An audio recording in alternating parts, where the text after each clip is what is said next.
हरे कृष्णा।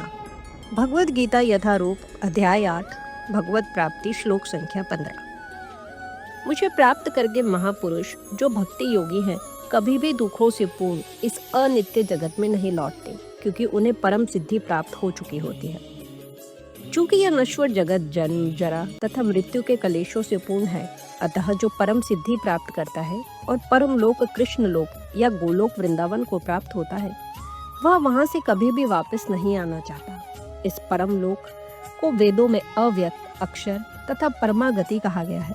दूसरे शब्दों में यह लोक हमारी भौतिक दृष्टि से परे है और अवर्णनीय है, किंतु यह चरम लक्ष्य है जो महात्माओं का गंतव्य है।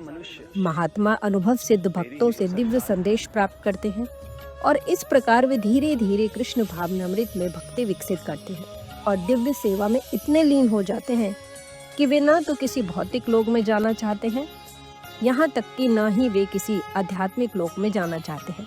वे केवल कृष्ण तथा कृष्ण का सामिप्य चाहते हैं, अन्य कुछ नहीं। यही जीवन की सबसे बड़ी सिद्धि है। इस श्लोक में भगवान कृष्ण के सगुणवादी भक्तों का विशेष रूप से उल्लेख हुआ है। ये भक्त कृष्ण भावना भावी में जीवन की परम सिद्धि प्राप्त करते हैं। दूसरे शब्दों में वे सर्वोच्च आत्माएं हैं। श्लोक संख्या 16। इस जगत में सर्वोच्च लोक से लेकर निम्न तक सारे लोक दुखों के घर है, जहाँ जन्म तथा मरण का चक्कर लगा रहता है। किंतु हे कुंती पुत्र, जो मेरे धाम को प्राप्त कर लेता है वह फिर कभी जन्म नहीं लेता। समस्त योगियों को, चाहे वे कर्म योगी हों, ज्ञान योगी या हठ योगी, अंततः भक्ति योगी या कृष्ण भावनामृत में भक्ति की सिद्धि प्राप्त करनी होती है। तभी वे कृष्ण के दिव्य धाम को जा सकते हैं, जहाँ से वे फिर कभी वापस नहीं आते। किंतु जो सर्वोच्च भौतिक लोकों अर्थात देव लोकों को प्राप्त होते हैं, उसका पुनर्जन्म होता रहता है। जिस प्रकार इस पृथ्वी के लोग उच्च लोकों को जाते हैं, उसी तरह ब्रह्मलोक, चंद्रलोक तथा इंद्रलोक जैसे उच्चतर लोकों से लोग पृथ्वी पर गिरते रहते हैं। छांदोग्य उपनिषद में जिस पंचाग्नि विद्या का विधान है, उससे मनुष्य ब्रह्मलोक को प्राप्त कर सकता है।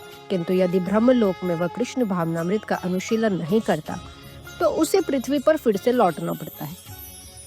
जो उच्चतर लोकों में कृष्ण भावनामृत में प्रगति करते हैं, वे कर्मशः और ऊपर जाते रहते हैं और प्रलय के समय वे नित्य परम धाम को भेज दिए जाते हैं। श्रीधर स्वामी ने अपने भगवद गीता भाष्य में यह श्लोक उद्धृत किया है। भ्रमणा सहते सर्वे संप्राप्ते प्रति संचरे प्रस्यांते कृतमाना प्रविशांतिम परम पदम। जब इस भौतिक ब्रह्मांड का प्रलय होता है, तो ब्रह्मा तथा कृष्ण भावनामृत में निरंतर प्रवृत्त उनके भक्त अपनी इच्छा अनुसार आध्यात्मिक ब्रह्मांड को तथा विशिष्ट वैकुंठ लोकों को भेज दिए जाते हैं। इस प्रकार भगवद गीता के अध्याय 8 भगवत प्राप्ति की श्लोक संख्या 15 और 16 का भक्ति वेदांत तात्पर्य पूर्ण हुआ। हरे कृष्णा।